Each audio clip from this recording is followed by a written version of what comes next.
이제 드디어 저희 새 책으로 공부를 하는데 그 8쪽은 잠깐 보게 되면 이제 이 출판사에서 그랬다 그런 부분입니다. 이 출판사에서 이제 하나님과의 연합이라는 이 책을 출판하게 됐다. 그리고 그 다음 절에 보면은 하나님의 임재 연습 있잖아요. 네, 하나님의 임재 연습. 네, 이 책. 저희들이 이제 출판사는 다르지만 이 책을 이미 읽었기 때문에 하나님의 임재 연습 그렇게 이제 생각하시면 되시고요. 쭉 내려오시면은 그 마이클 몰리노스가 쓴 영적 지침서가 있습니다. 네, 이 책은 출판은 됐는데 널리 읽혀지지는 않는 책입니다. 뭐 특별히 잔느경을 공부하는 분들은 그냥 안 읽어도 상관없는 책입니다. 그러나 이제 여기 있으니까 그냥 참고하시면 되실 것 같고요. 그 다음에 감사의 말 보실까요? 그 감사의 말. 네. 감사의 말을 좀 보면서 좀 보겠습니다. 진 에드워드 많이 들어보셨잖아요. 진 에드워드라는 분이 저희들은 세왕 이야기라는 책을 통해서 접했는데 진 에드워드 이분이 총책임자이시고 잔느경의 책을 번역하신 분이 그분의 사모님이십니다. 아내 되신 분이시고 그래서 그 부분을 좀 설명하고 있으니까 잠깐만 보도록 하겠습니다. 잔느기용의 가장 유명한 작품은 그녀의 자서전 보시죠. 이 자서전은 순전한 사랑이라고 번역되어 있어요. 전에는 순전한 사랑이 아니라 말 그대로 이제 잔느경의 자서전 이렇게 했는데 지금은 순전한 사랑. 그래서 우리 이미 독서팀에서 아주 오래전에 순전한 사랑이라는 책을 같이 읽은 적이 있습니다. 이 자서전 같이 읽었고요. 그 다음에 예수 그리스도를 깊이 체험하기. 이 책도 저희 독서팀에서 이미 같이 읽었습니다. 우리 교회에서는 영성 포럼 시간에 함께 읽었고요. 다시 정리하면은 자서전도 읽었고 예수 그리스도를 깊이 체험하기 책도 읽었습니다. 그리고 이제 이 책 하나님과의 연합 또한 내용과 실제적인 도움이라는 면에서 그녀의 유명한 작품들에 포함되어야 한다. 이 책이 다른 두 권의 책보다 덜 알려진 이유는 이 책이 잔느기용이 쓴 책들 중은 가장 뭐죠? 모호하고 읽기가 어렵기 때문이다. 그래서 저도 충분히 이해하지는 못하고 단지 이제 제가 이해하는 범위 내에서 지체들에게 설명을 드릴 뿐입니다. 저도 정답은 아니고 언제든지 틀릴 가능성이 있다라는 거, 경험을 나누는 거기 때문에 이렇게 이해하시면 되시고요. 예수 그리스도를 깊이 체험하기라는 책의 에필로그에서 나는 이 책 하나님과의 연합의 원본으로부터 한 구절을 그대로 인용했는데 나는 그것이 이 책을 이해하려 할 때 직면하게 될 많은 어려움들에 관한 모든 의문들을 제거해 줄 것이라고 생각한다. 그렇게 이제 참고하시면 되시고요. 11쪽 가서 11쪽 서론 보도록 하겠습니다. 이 서론은 진 에드워드 목사님이 쓴 책이 그 부분입니다. 서론. 하나님과의 연합은 3부작으로 다른 두 권의 책, 예수 그리스도를 깊이 체험하기와 마담 기용의 뭐라는 거죠? 자서전이다. 그러니까 예수 그리스도를 깊이 체험하기 주제도 하나님과의 연합이고 마담 기용의 자서전도 하나님과 뭐라는 거죠? 연합이다. 이해되셨죠? 근데 저희들은 이제 영혼의 폭포수란 책도 읽었고, 그 다음에, 영적 성장 깊이 체험하기는 책도 읽었습니다. 그래서 가만히 생각해보면은 잔느경적을 상당히 많이 읽은 것 같아요. 이렇게 이해하시고요. 그래서 그런 책들을 기초해서 이 내용들을 이해하려고 노력하겠다 그런 부분입니다. 좀 더 내려오시면은 이 책을 읽어 내려가는 동안 보이시죠?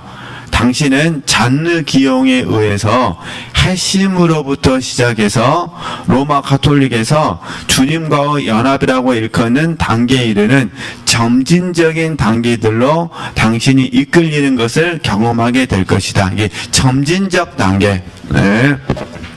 이게 어떤 부분이냐면 이게 영적 성장의 단계예요. 그래서 이제 회심, 회심은 이제 저희도 이제 중생으로 설명하잖아요. 회심, 그 다음에 많이 들어보셨어요. 정화, 초탈 들어보셨죠? 그 다음에요. 조명, 그 다음에 연합. 이 과정을 밟아서 책을 썼다 그 말입니다. 어려운 건 아니고 회심, 이게 당연히 처음 이제 어디서부터 시작할까요? 회심부터 시작하겠죠.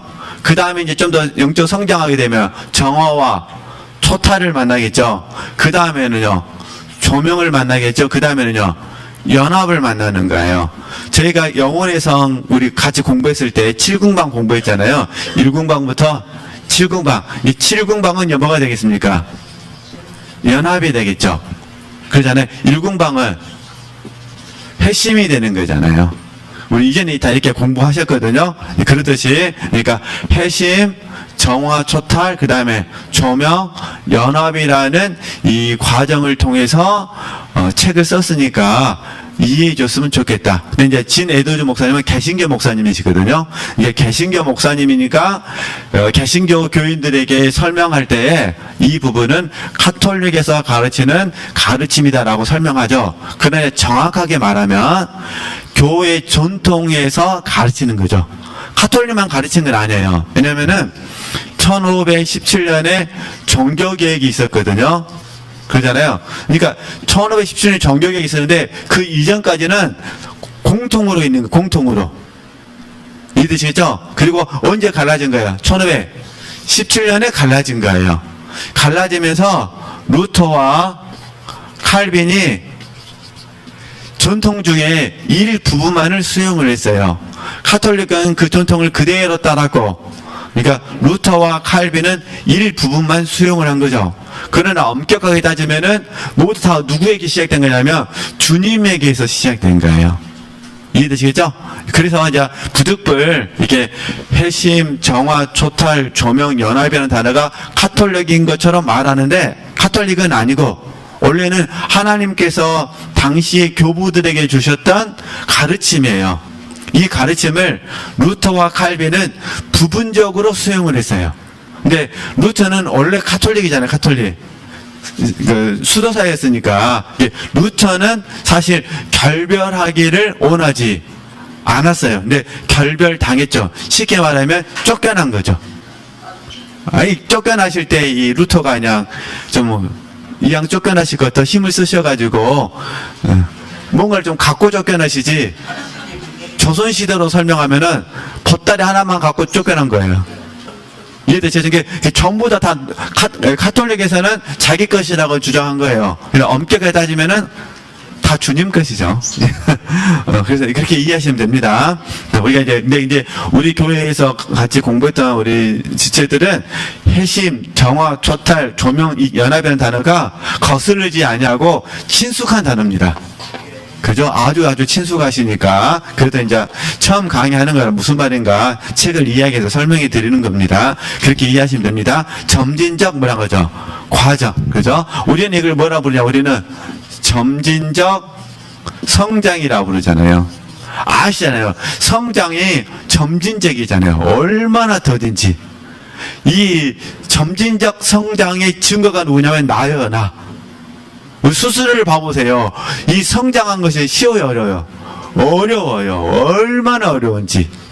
그리고 우리가 착각했을 때는 어떤 생각이 드냐면은 한 번 착한 일을 하면 이게 다라고 생각한 거예요. 육체가 그래요. 그래가지고 한 번 이기면 뭐라는 거죠? 내가 다 이긴다고 생각해요. 예를 들어서 내가 온수를 위해서 한 번 기도를 했어요. 그러면 나는 완전히 뭐라는 거죠?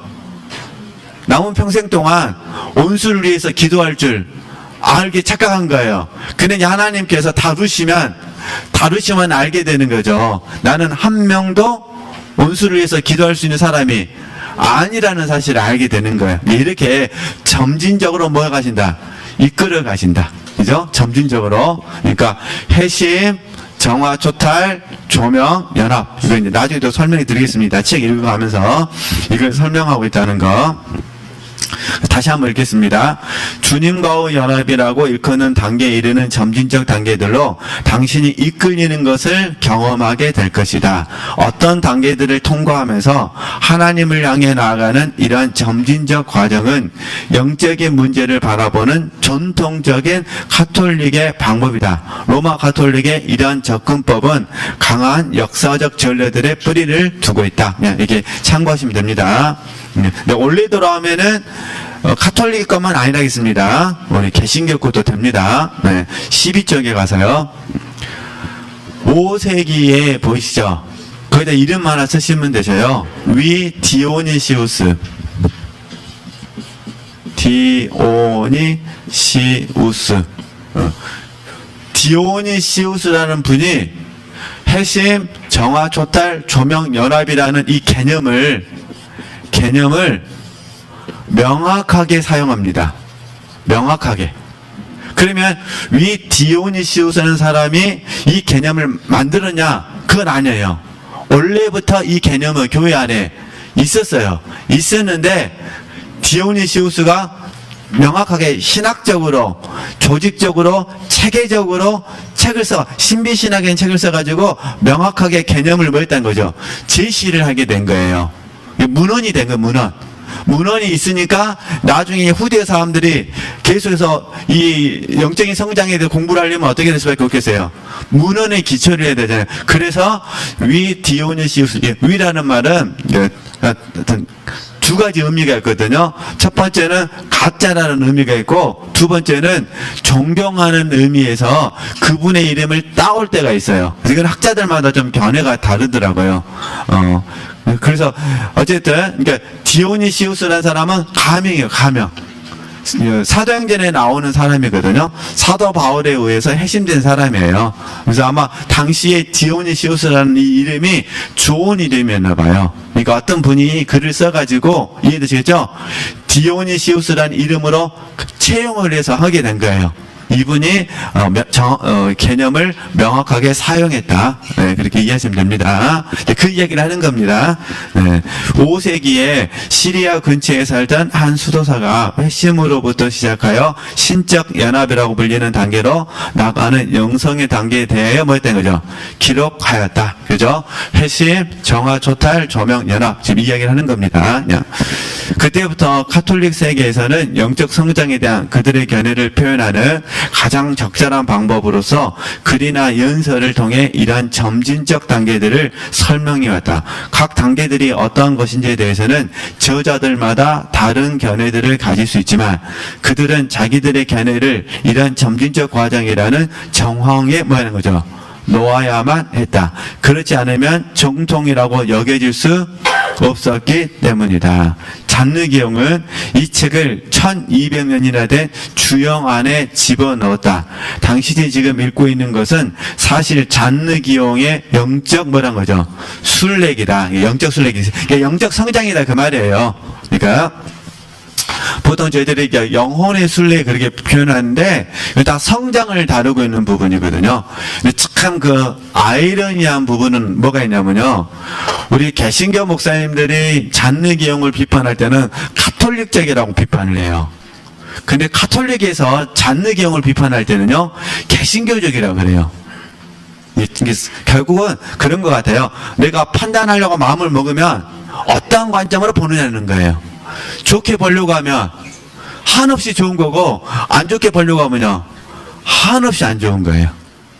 어떤 의미인지 아시겠죠? 그래서 우리 깨닫잖아요.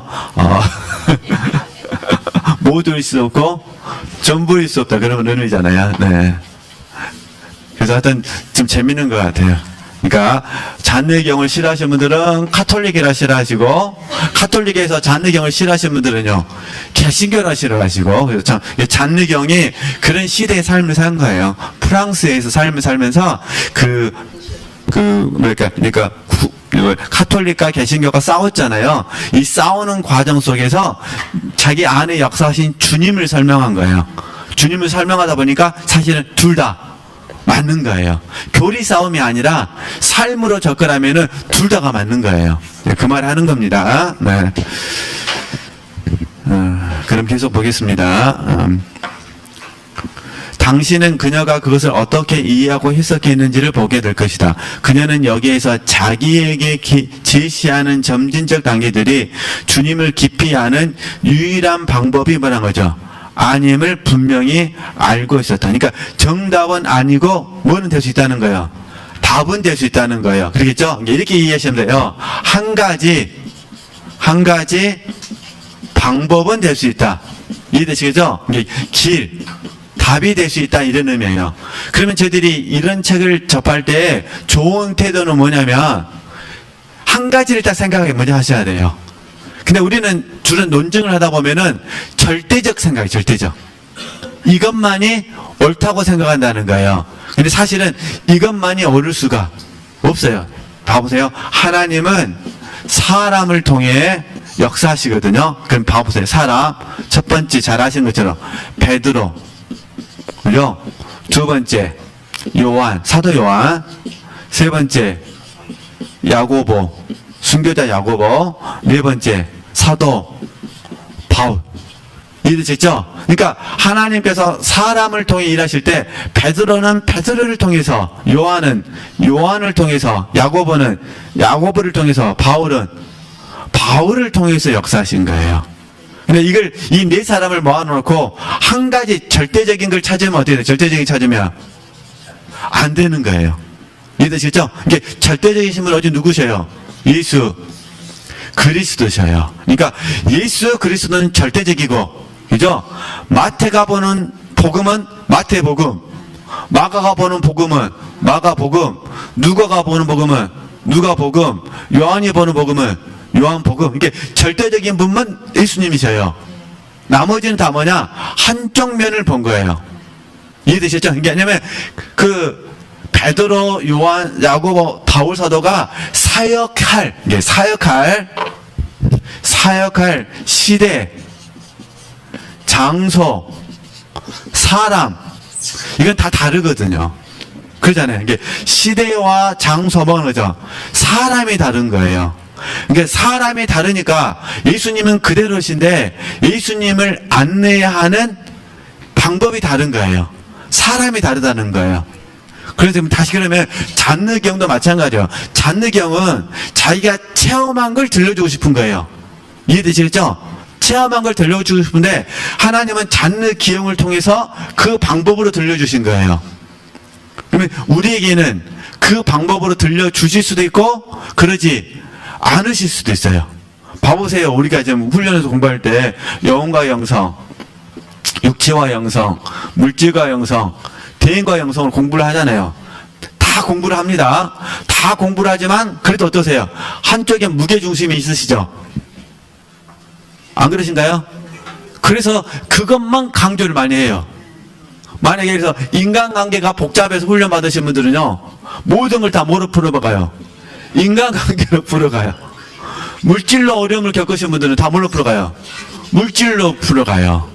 근데 봐보세요. 나는 물질도 문제가 없고, 나는 인간관계도 별로 문제가 없고, 내 육체는 또 선해갖고 별로 다투지도 않고, 그런 분들이 인간관계로 다투는 사람을 보고 있으면 저것들은 영성만, 공부만 하지 영성도 안 되고, 이런 말 할 수가 있다는 거예요. 그러나 하나님의 다루심은 그건 하나님의 주권의 문제라는 거예요. 이해되시겠죠? 네, 본질적인 건 똑같은 거예요. 항상 본질은 누구시고? 예수 그리스도시고. 그래서 우리가 이렇게 이해를 하게 되면은 잔느경 책을 읽으시다가 이해 안 되면 넘어가면 됩니다. 이해하려고 하지 마시고, 아, 그렇게 말씀하셨구나 하고 그냥 넘어가시면 되시는 거예요. 이성적으로는 이해할 수 없는 부분입니다. 우리가 경험하지 않는 세계를 어떻게 알 수가 있겠어요? 단지 저는 이제 훈련원에서 하나님께서 가르쳐 주시는 범위 내에서만 지체들에게 설명하려고 그럽니다. 이게 이 책 참 어려운 게 뭐냐면 영의 특징, 혼의 특징, 영과 혼이 어떻게 협력자가 되는지 이런 이야기들을 많이 해요. 근데 내가 훈련 받으면서 영의 특징이 뭔지, 혼의 특징이 뭔지 모르고 무조건 자아발견, 자아파서 깨지신 분들 입장에서 이걸 맑게 알아먹으려면 답답할 수 있거든요. 그냥 흘려 들으시면 됩니다. 핵심만 간단해요. 아, 주님과 연합되는 것이 최고다. 그 과정 속에서 어떤 것이 정하고 어떤 것이 조명이고 어떤 것이 연합인지를 제가 설명해 드릴 테니까 그것만 받아들이시면 됩니다. 별로 안 두꺼워요. 그래서 제가 이 책을 사실은 이게 다 아시겠지만은 시가 또 많아요. 시. 그렇게 편집을 하셨어요. 그러니까 76쪽까지만 제가 강의하면 돼요. 77쪽부터 나머지는 시라 이건 제가 강의해 드릴 수가 없어. 각자가 읽고 느끼시면 되시는 거예요. 이해되시겠죠? 네, 저는 이제 76쪽까지만 제가 해드리는 겁니다. 물론 저는 시를 읽으면서 전부는 아닙니다. 몇 개 시를 읽으면서 많이 눈물을 흘렸던 부분이지만 그래도 이제 76쪽까지만 이제 제가 설명을 해드릴 테니까 이렇게 이해하시고 지금 이 서론 부분을 좀 아셔야 되니까 이렇게 말씀을 드리는 겁니다. 그러니까 유일한 방법이 아니다. 네. 계속 보겠습니다. 나는 개인적으로 깊은 그리스도인의 삶으로 나아가는 데 있어서 어떤 하나의 정형화된 과정을 따라야 한다고 생각하지는 않는다. 왜냐하면 우리 주님은 무한히 다양하신 분으로서 우리 각자에게 독특한 영적인 삶을 뭐라고 하죠? 살아갈 수 있는 기회를 제공해 주시기 때문이다. 기용의 선배들은 가르치는 일에 있어서 기독교적이보다는 플라톤적인 방법을 취했지만 이게 철학적 이게 쉽게 말해서 교부들은 그 말이에요. 교부들은 기독교를 설명할 때 성경을 가지고 설명을 했습니다. 그런데 이것을 대중들에게 가르칠 때는 철학적인 방법을 가져왔다 그 말이에요. 철학을 가르친 게 아니라 철학하는 뭐라고 하죠? 방법을 가지고 왔다. 이 얘기를 하는 겁니다. 네. 그래서 이게 플라톤적인 방법이었다 그 말이에요. 근데 그녀는 평신도였기 때문에 이 철학적인 걸 가져온 것이 아니라 그들보다 더 뭐란 거죠? 성서에 입각한 시각으로 이 책을 써내려갔다. 이것이 이 책의 독특성이라고 할 수 있다. 그래서 하나님과의 연합인데 사실은 말씀과의 연합이에요. 그러니까 하나님과의 지금 연합을 공부하는 겁니다. 근데 이건 결국 뭐와 연결된다고요? 하나님의 말씀과의 연합이에요.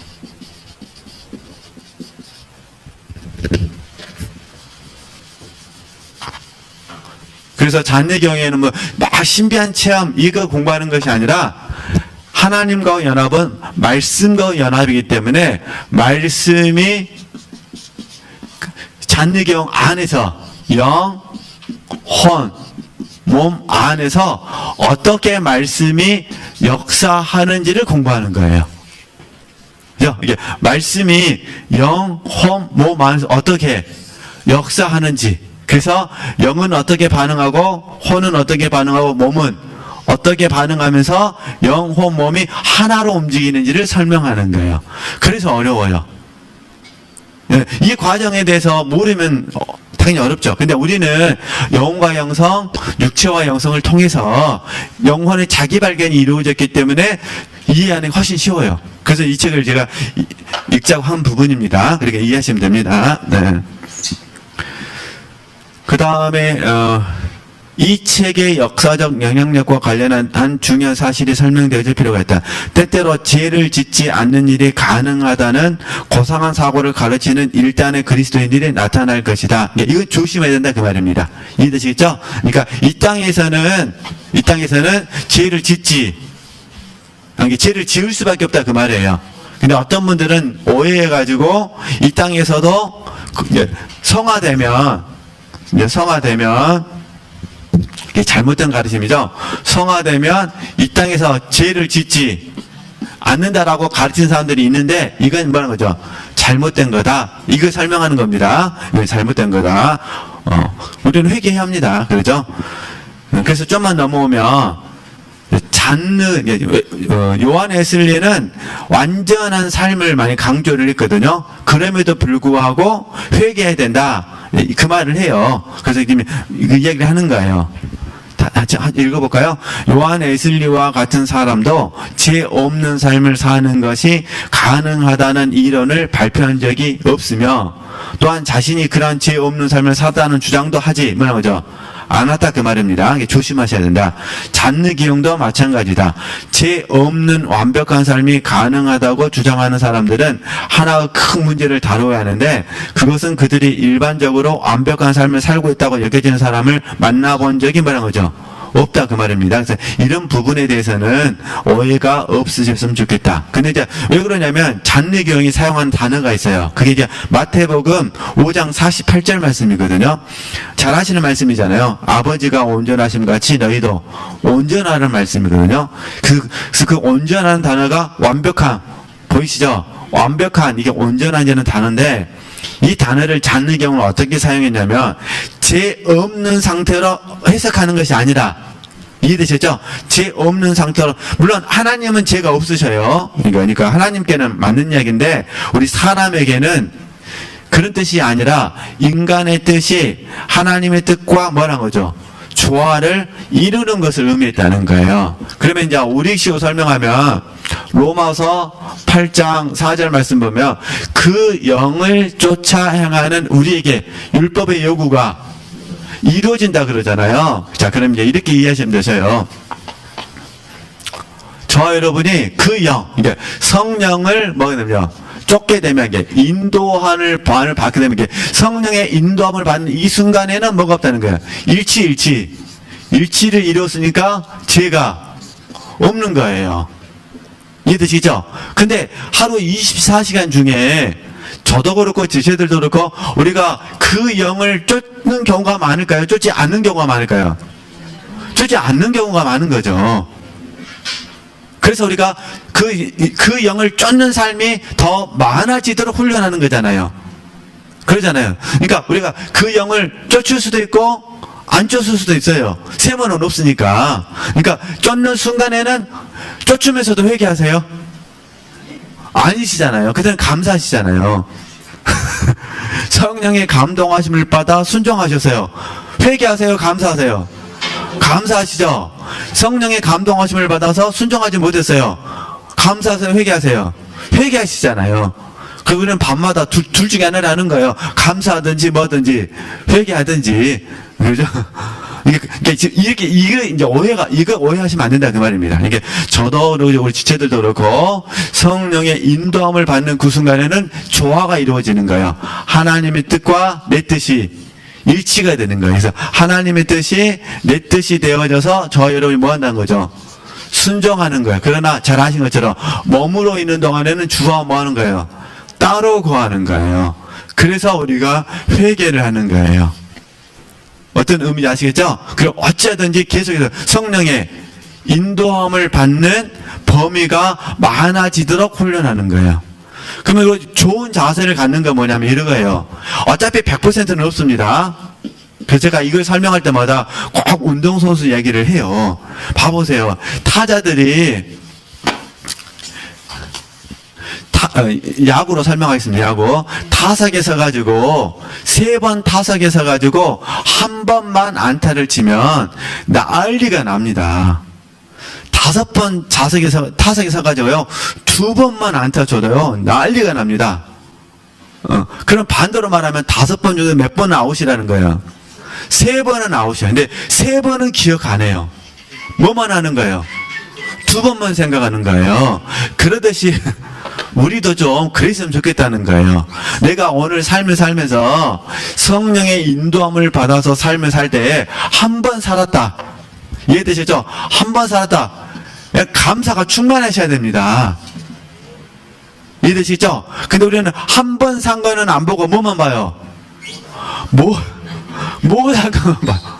못한 것만 보니까 주눅이 들고 자책이 들고 나는 해도 안 된가 보다 해가지고 낙심하고 포기한다 그 말입니다. 절대 이러시면 안 돼요.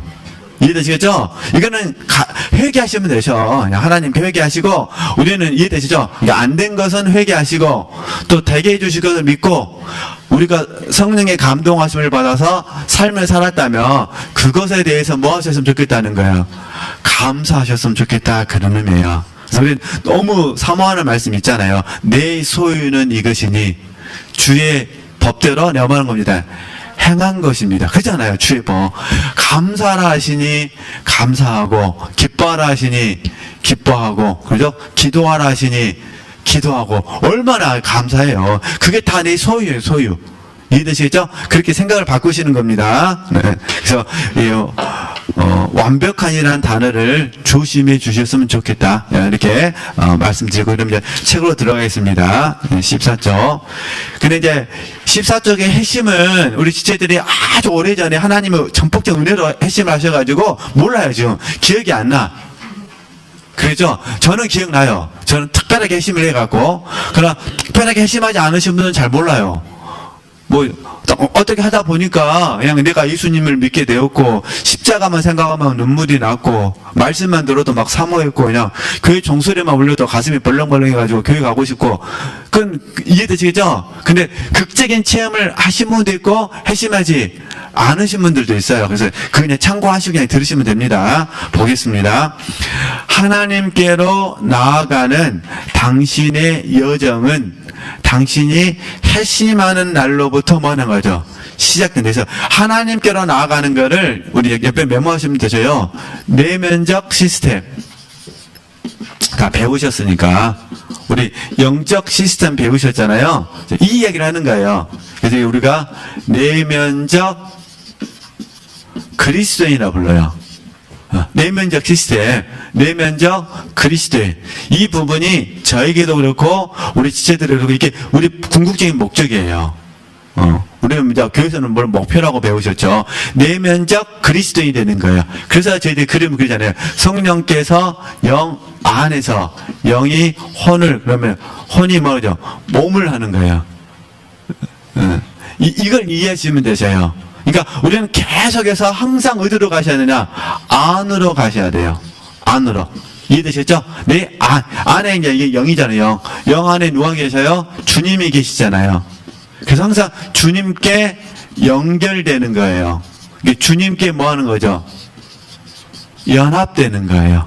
그러니까 회심해야 주님께 뭐 하는 거죠? 연결되는 거예요. 연결될 땅에서 연합되는 건 아니에요. 그러니까 우리는 하루가 둘 중에 하나예요. 연결되어서 살거나 연합되어서 살거나. 연합은 우리가 가장 쉽게 이해하는 말씀이 요한복음 15장 4절에서 5절 말씀. 내 안에 거하라. 이게 이제 연합이고, 주님 안에 거할 때만 연합되어지는 거고, 주님 안에 거하지 않을 때는 뭐 하던 상태예요? 연결된 상태예요.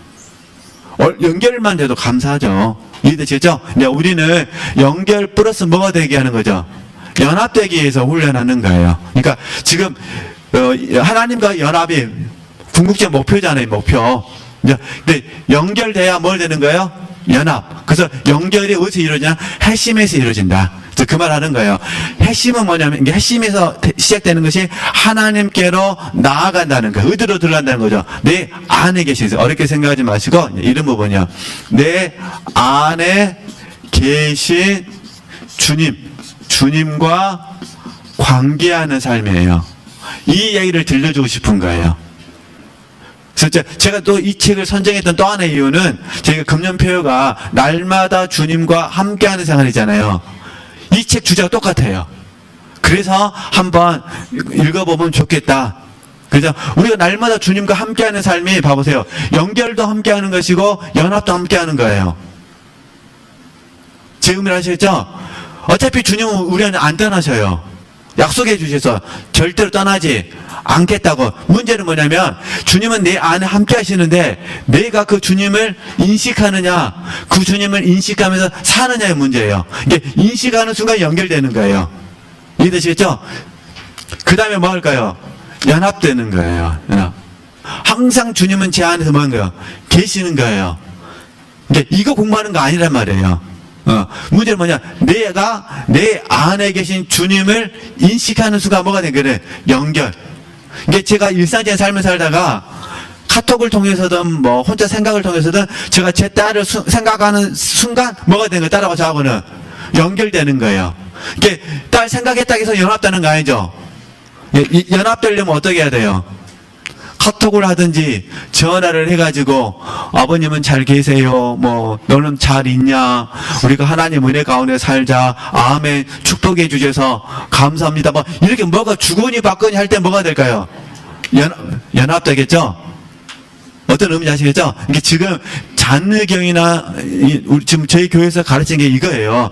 우리가 연결이 안 돼서 가르치는 것이 아니라, 이해되죠? 실제적으로 연결되어진 부분을 인식하고 실제적으로 뭐 해보자는 거죠? 연합해보자, 그 말이에요. 연합. 이걸 공부하는 시간이에요. 그래서 부득불 어쩔 수 없이 내 안에 계신 주님과 연결하기 위해서, 관계를 맺기 위해서는 항상 어디서도 시작해야 된다. 회심부터 시작한다. 이해되시겠죠? 근데 이게 왜 중요하냐면은 회심을 기억해야만 저희들이 겸손을 유지할 수가 있고, 그래야 겸손히 은혜를 부를 수가 있거든요. 하나님께서, 우리 주님께서 하신 말씀이죠. 물론 이제 베드로를 통해서 들려주시고 사도 바울을 통해서 들려주신 말씀이지만, 하나님은 교만한 자를 물리치시고 겸손한 자와 가까이 하신다 그랬잖아요. 그러니까 항상 우리는 이 핵심을 잊어버려서는 안 돼. 이 핵심 체험이 명확할 수도 있고 명확하지 않을 수도 있다 그랬습니다. 그러나 어떤 게 됐든 간에 핵심하게 되면은 내가 십자가 사랑, 나를 위해서 주님이 흘리신 그 십자가의 사랑에 대해서 우리가 알게 되어진 부분이거든요. 그래서 우리 교회에서도 성체 안에 성공해야 된다고 말씀을 하는 거예요. 끝까지 우리가 연합의 삶을, 내 안에 계신 주님과 깊은 관계에 들어가기 위해서는 반드시 항상 출발점 뭐가 되더라도 1초가 되더라도 어디서 출발하셔야 돼요? 회심에서 시작되셔야 돼요. 주님이 나를 위해서 십자가에 돌아가셨습니다. 주님이 십자가에서 나를 사셔서 나하고 관계를 시작하셨습니다. 그 말이에요. 그래서 이 사랑에 감사해서 관계가 성장하는 게 연합이에요. 이게 관계의 성장은 연합이고, 관계의 시작은 연결이고. 어떤 의미인지 아시겠죠? 이걸 생각하셔야 됩니다. 이제 보겠습니다. 왜냐하면 회심은 당신의 혼이, 지금 영이 아닙니다. 영은 갑자기 하나님이 역사하신 거예요. 혼이 처음으로 하나님께 뭐 하는 거죠? 돌아선 것을 의미하기 때문입니다. 그 순간부터 당신은 진정한 의미에서 삶을 살기 시작하고 하나님의 은혜로 말미암아 당신의 존재를 어떤 거죠? 인식하기 시작하는 거죠. 당신이 회심한 이후에는 당신 자신의 영, 문제는 저희들이 회심했을 때 혼이 있고 영이 있다는 걸 몰랐어요. 나중에 알게 된 거잖아요. 당신이 회심한 이후에는 당신 자신의 영, 즉 인간의 영, 이것은 당신의 가장 깊은 곳에 있다. 영이 하나님에 의해서 만지심을 받고 살아나서 제 기능을 뭐하는 거죠? 발휘하기 시작한다. 그러니까 주님의 생명이 영 안에 들어와서 우리를 살리셨습니다. 이게 핵심이잖아요. 그렇게 핵심되면 어떻게 되는 거죠? 영의 기능이 뭐하는 기능이 살아난 거예요. 근데 우리는 영의 기능을 훈련원에 와서 배웠죠. 영교, 양심, 직관이라는 이 기능을 훈련원에서 체계화하게 배웠어요. 그 전에는 영교라는 말을 쓰지는 않았지만 내가 하나님을 인식했고, 그죠? 양심이라는 말을 쓰지는 않았지만 내 양심 속에서 죄를 알았고, 내가 직관이라는 말을 쓰지는 않았지만 내게 주신 말씀이라고 받았어요. 그러시죠? 근데 이제 훈련에 와서 내가 경험한 많은 영적인 체험들 중에 일부분이 이런 부분들은 영교였구나, 이런 부분들은 양심이었구나, 이런 부분들은 직관이었구나 하고 알게 된 거죠. 그래서 점점 내 안에서 하나님을 아는 지식이 많아지게 된 거예요. 그러나 확실한 것은 우리가 영교, 양심, 직관을 알지 못하는 중요한데, 또 하나는 뭐냐면 확실한 것은 영의 기능이 살아났다는 거예요. 쉽게 말해서 활동한다는 거예요. 활동. 그 말 하는 겁니다. 영의 기능은 뭐 하고 있다? 지금 활동하고 있다. 그러면 회심했을 때하고 지금하고 차이점이 뭐냐면, 회심했을 때는 활동하는 건 맞는데 둔감해요. 지금은 활동하는 건 똑같은데 뭐 하는 거죠? 예민해. 민감해. 그죠? 예민하고 뭐한 거죠? 민감하게 돼요. 그래서 예배 시간에 말씀을 들을 때 그 말씀 안에 쭉 깊이 들어가는 거예요. 뭘 통해서요? 연결을 통해서. 말씀을 들으면서 내 양심 속에서 하나님이 기뻐하지 않는 것들을 깨닫게 되는 거예요. 그리고 직관을 통해서요, 내게 주신 말씀을 받는 거예요. 굉장히 빨라졌죠. 환경 속에서도 굉장히 빨라졌어요. 그래서 우리는 이런 과정을 통해서 내 안에 계신 주님과 계속 뭐 하는 거? 관계를 맺는다. 근데 우리는 바라기는 연결을 뛰어넘어서 뭐까지 갔으면 좋겠다? 연합까지 갈 수 있었으면 좋겠다. 그리고 바라기는 연합의 범위가 계속해서 확장될 수 있으셨으면 좋겠다. 성령을 쫓고 성령의 인도함을 받는 삶이 평범해졌으면 좋겠다. 그게 우리 목표예요, 목표. 주를 위해서 그 목표를 향해서 지금 뭐 하는 거죠? 또 오늘 한 발자국 하고 또 한 발자국 하고 또 한 발자국 가는 거예요. 하나님은요, 어디서 이루시냐? 삶 속에서 이루시죠. 그래서 삶의 구원을 이루어가기를 원하시거든요. 그렇게 이해하시고요. 네. 그래서 좀만 더 읽겠습니다. 기능을 이제 발휘하기 시작합니다. 활동합니다. 그러면 당신의 영은 당신의 혼에게 내면을 향해 돌아서서 당신의 중심에 막 거하기 시작한 하나님을 발견하고 말한 거죠. 초청한다는 거예요. 그래서 저희들이 어떻게 했냐? 네, 이것만 마치겠습니다. 그래서 영이 하나님을 감각했습니다. 근데 영이 하나님을 감각한 거는 알 수가 없어요. 순간적으로 이루어지는 거예요. 근데 놀라운 거 뭐냐? 혼, 우리의 생각과 마음, 뜻, 이 혼에서 나도 모르게 하나님을 찬양하고 있어요. 나도 모르게 하나님을 감사하고 있어요. 하나님을 예배하고 있어요. 하나님을 뭐 하고 있어요? 기뻐하고 있어요. 이 얘기를 하는 거예요. 지금 이해되시죠? 혼에게 내면을 향하여 돌아서서 당신의 중심에 막 거하기 시작한 누굴 발견하는 거예요? 하나님을 발견하는 거예요. 그래가지고 생각을 해보세요. 그 처음에 은혜 있고 나서요, 얼마나 내 마음에 막 갈망이 있었던지. 그죠? 설렘으로 말하면 그때가 더 좋았어요. 그래, 성장으로 말하면 지금이 더 좋죠. 그래, 원래 뭐든지 첫 경험이 중요하잖아요. 첫 경험. 그때 그런 은총이 있었어요. 그때 뭐 우리가 영인지 혼인지 뭐 알았나요? 이해되죠? 이렇게 이해하시면 되죠. 그러니까 하나님께서 영 안에서 역사하시니까 이 영이 혼으로 하여금 어디로 들어오고 내 안에 계신 하나님을 알도록 초청을 했다. 우리는 그 결과 뭐가 뭔지 모르는 상태에서 하나님을 찬양하고 하나님께 감사하고 하나님께 예배하고 하나님께 기뻐하고 말씀 들으면 무조건 아멘 되어지고 뭐 특별히 찬송가 405장 부르면 그냥 눈물 콧물 그냥 이게 눈물인지 콧물인지 그냥 뭐가 빗물인지 섞여가지고 얼마나 많이 울면서 찬양을 했던지. 여기까지 하도록 하겠습니다. 나머지는 제가 다음 주는 쉬고 그 다음 주에 하도록 하겠습니다.